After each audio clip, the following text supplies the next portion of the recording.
Selanjutnya, Ketua dan Wakil Ketua DPR RI bertemu dengan bakal calon presiden dari Partai Republik Amerika Serikat, Donald Trump, di New York. Keputusan Donald Trump untuk terus berinvestasi di Indonesia mendapat apresiasi karena menunjukkan kepercayaannya terhadap kondisi ekonomi Indonesia.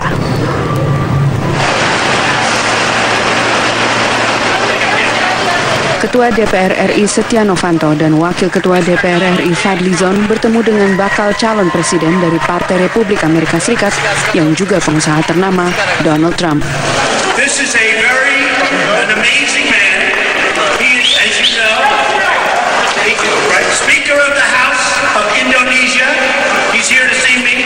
Setia Novanto, one of the most powerful men and a great man, and his whole group is here to see me today. This building.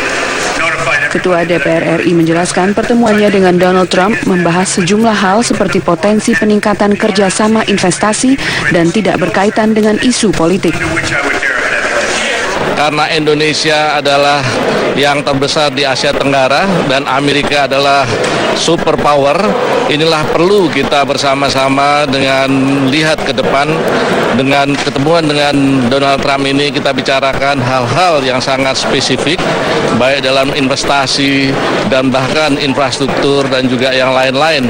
Tentu ini ada hal yang tidak bisa saya sebutkan, tetapi tidak ada kaitannya dengan politik.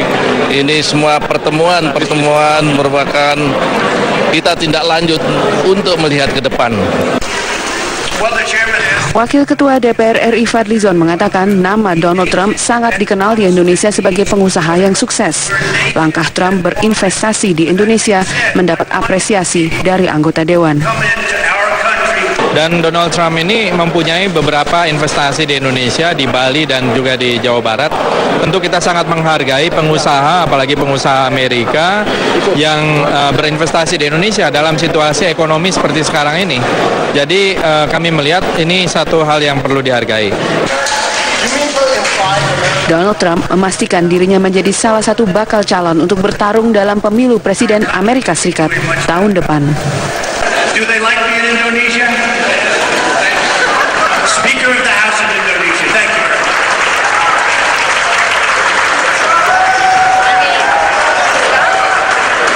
Dari New York, Amerika Serikat, Yandri Subekti, TV One mengabarkan. Gudang pada proyek pembangunan apartemen di Kedoya, Jakarta Barat. Ya, petugas masih menyelidiki untuk menentukan penyebab kebakaran.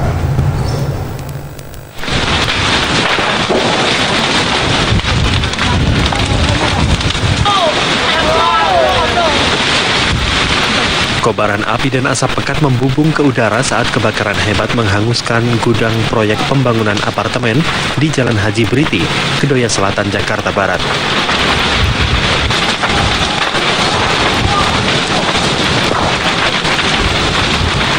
Kuatnya tiupan angin dan banyaknya material mudah terbakar membuat api cepat membesar dan sulit dipadamkan.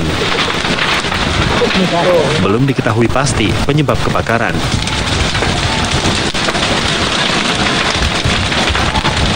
Ini kenapa? Karena apa, Bang? Karena ya masalah itu saya nggak tahu, mungkin ya api dari mana nggak tahu tentu. Ini apa sih yang kebakar?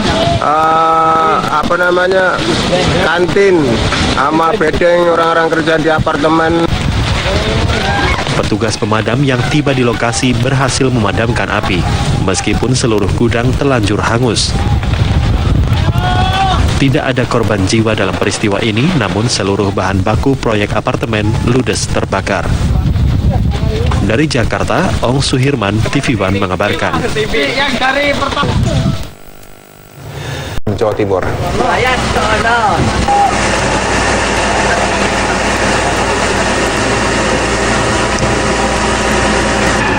Asap tebal membumbung dari gudang industri keset rumahan di Desa Blawi, Rembang, Pasuruan. Bahan pembuat keset yang berasal dari kain membuat api cepat membesar. Lokasi gudang yang berdekatan dengan permukiman membuat warga khawatir. 2 mobil Branwir datang untuk memadamkan api, sementara warga juga ikut memadamkan dengan alat seadanya.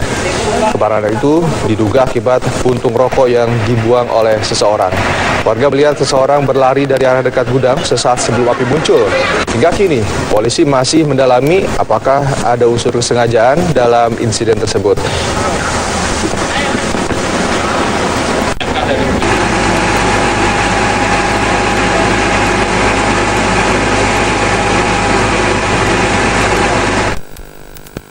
Pengusaha yang mengoleksi tas super mahal Hermes terpaksa berurusan dengan hukum. Korban merasa ditipu oleh penjualnya.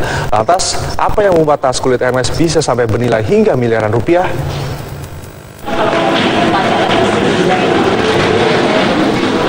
Margaret Vivi Hosea merasa ditipu Devita Friska. Margaret, mantan direktur perusahaan otomotif ini, berteman dengan Devita yang biasa dipanggil Ping Ping sejak sekitar 7 tahun silam. Ping Ping penjual tas kulit super mahal Hermes, sedangkan Margaret adalah pembelinya. Wanita 45 tahun ini adalah penggemar tas Hermes. Uang ratusan juta rupiah rela ia keluarkan demi membeli satu produk eksklusif. Saya beli tas mahal itu bukannya buat saya pakai sebenarnya. Saya buat investasi, halnya seperti tanah, beli tanah gitu ya. Investasi tas. Ini waktu saya beli itu sekitar 850 juta. Sekarang ini Mas, asal Mas ketahui tas itu sekarang harganya 1,5 M. Makanya saya investasinya berupa tas. Mungkin kalau orang lain investasi berupa tanah, apartemen gitu. Kalau saya investasinya tas.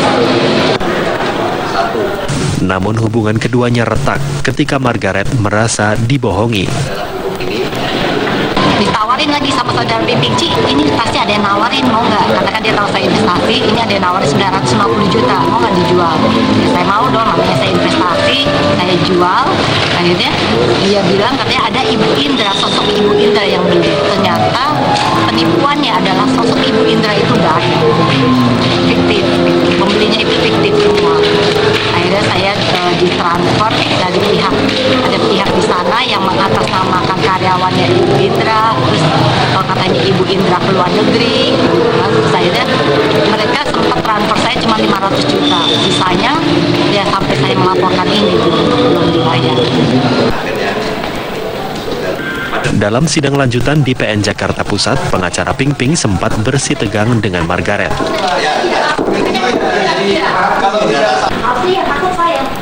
Pihak Ping Ping menegaskan ia tidak bersalah dan balik menuding bahwa Margaret yang menipunya.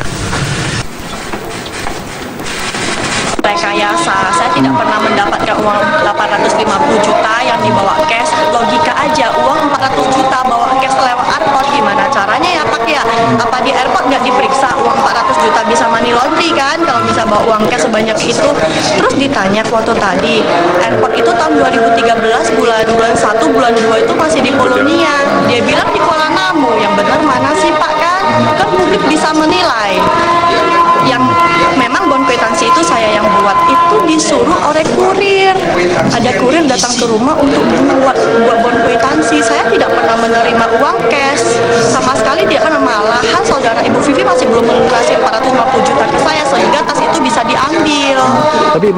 Dibongkar oleh tim gabungan Satpol PP, Polisi, dan TNI di Deli Serdang, Sumatera Utara. Pabrik PT Indo Alam Nusa, produsen paving block yang bangunannya sudah hampir jadi, ternyata tidak memiliki izin. Hal serupa juga terjadi pada pabrik pengolahan plastik yang sudah berproduksi selama setahun. Mengetahui hal ini, petugas penertiban pun bertindak. Tembok bangunan dan pagar pabrik tanpa IMB tersebut dihancurkan. Sempat terjadi adu mulut antara petugas dengan pemilik bangunan yang mencoba menghalangi jalannya penertiban. Namun petugas tetap membongkar dengan menggunakan satu eskavator dan ratusan petugas yang membawa godang.